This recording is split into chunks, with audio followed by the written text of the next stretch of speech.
Hi, I'm Sally, here to share my thoughts about whether or not you should stay in hostels on your trip and some tips for finding the best hostels. So, first, I want to get one myth out of the way.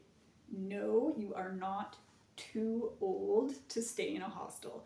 I hear this all the time from friends, and it really irks me. I can tell you that I am by no means on the upper edge of the age spectrum.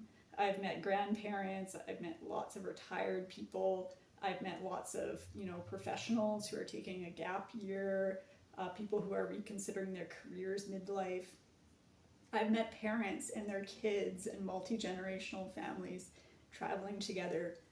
You are not too old to stay in a hostel.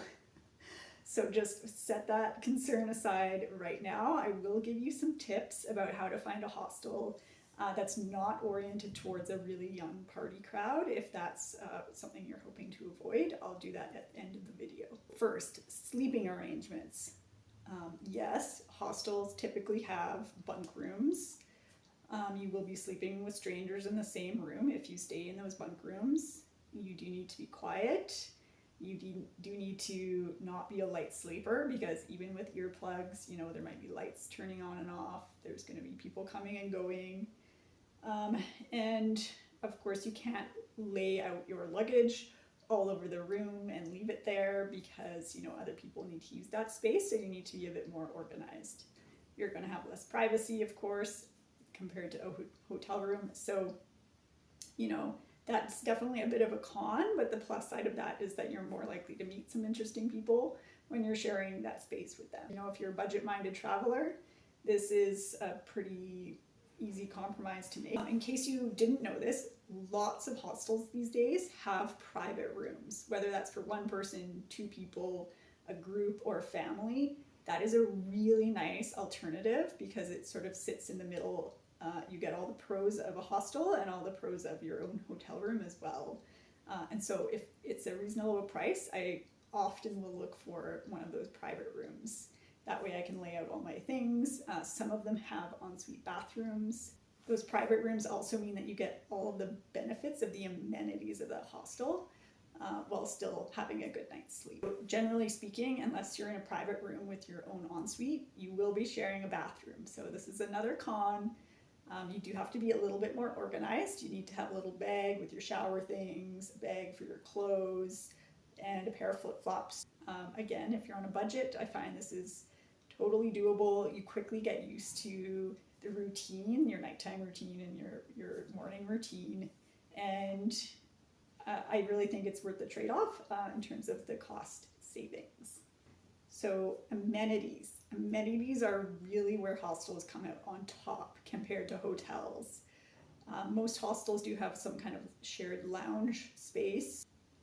A lot of hostels, especially in certain regions, have full kitchens with pots and pans, with different appliances, fridges you can keep your things in. This is so great if you're trying to save a bit of money on your trip, or if you like being able to make your own breakfast, for example. A lot of hostels have more of a kitchenette where maybe there's microwave, kettle. So other amenities I've seen are pools, including, for example, rooftop pools, saunas, hot tubs. There's often a movie screening room in the bigger hostels. There can be conference rooms, workspaces for digital nomads. There's often a cafe or a counter you can order food from, maybe a restaurant or full bar. They often sell useful things like toothpaste or converters. Often have good outdoor space. Sometimes they have areas you can camp in if you want to save even more money while getting all of the amenities of the hostel. Bike rentals, bike storage facilities, really important if you're bike touring. Laundry room, drying room, especially in some of the English countryside hostels. Pool tables, foosball, ping pong, arcade, even small lending libraries. So these are some pretty incredible amenities that you're not going to find at a lot of budget hotels. A lot of hostels are also really sort of aesthetic and have really quirky, interesting design choices. A lot of hostels also are located in really interesting buildings. I've stayed in a hostel that was a former prison, a hostel that was in a former governor's mansion, in a former TB sanatorium. These are super interesting spaces, and that really adds to my travel experience. And generally speaking, it's hard to find budget hotels that are going to have that much character, and where the standards are going to be fairly high, usually for cleanliness, for staffing. Obviously, the social opportunities are a huge reason that people love hostels. If you are a bit shy and you just want to keep to yourself, that's totally okay. You will not be the only one. But if you want to meet new people, you're going to meet some really fascinating people in hostels, of all ages, backgrounds, nationalities. You will have opportunities to meet them just as you're unpacking your suitcase. You can strike up a conversation in the bunk room. If you really want to meet people on your trip, maybe you're traveling alone, then you could look for a hostel where there's outings or like a family dinner.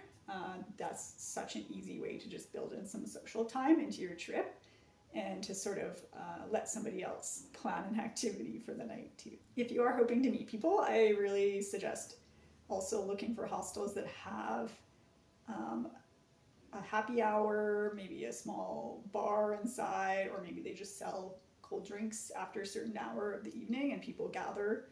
Smaller hostels are good. If there's limited seating, then it kind of forces everybody to sit around and talk about their day and where they're from. I would avoid the really big institutional hostels if you're looking to socialize, because those tend to be a bit dominated with school groups or other clubs who are traveling en masse and aren't really interested in meeting new people. Look for the small, unique ones with those small shared spaces, and look for the hostels where the operators are clearly very oriented towards getting people together socially. Some hostels have, a once a week gathering of some kind to just bring people together and encourage them to get to know each other. So things I look for in a hostel to make sure it's a good fit for me. I like it when there's curtains on the beds. This is very common now, and honestly, it's a pretty low effort way to just really enhance the quality of people's sleep and their privacy. Bunk beds that are built in rather than standalone, rattly, shaky bunk beds. Hostels with female-only dorms. I just find I have a lower chance of encountering snoring. I would also suggest, if you want to avoid snoring, look for a smaller bedroom, maybe one with 4 beds instead of 12 beds. That's just a high cleanliness rating. Affordable private rooms, like I said before, that's really when you've hit the gold mine. As an affordable private room in a hostel, you get the best of both worlds. If you're not in a private room, then make sure you're staying in a hostel that has lockers so you can store your valuables while you're out and about. You will probably need to bring a lock, although sometimes they do supply them. I am going to do a video later about what to bring and some tips for staying in hostels. It's also a good idea to just check about the alcohol policies. There's the occasional dry hostel, and some hostels don't allow you to bring your own liquor in, so just make sure that you double check that if that's important to you before you book one. If you are not looking to party, then avoid anything that calls itself a party hostel. That's pretty obvious. Avoid anything that really includes that in its description, that's really promoting that. Obviously avoid any hostel that gives you a free shot upon check-in. It's probably not for you. Personally, I found that even in places that are known for the nightlife, and even in hostels that are more oriented towards a younger, livelier crowd, things are actually much more tame than you would expect in most hostels. If you have this vision of everybody going mental nonstop, it's probably not actually going to be like that. It's kind of surprising. People are pretty reasonable about what they do in hostels. Avoid any hostels that have really bad ratings. Generally speaking, the standards of hostels have really gone up, I found, since I started staying in them. And I think that's because of the advent of online booking. hostels are now accountable. They will be rated badly if they are bad, and they have to post photos of what it looks like.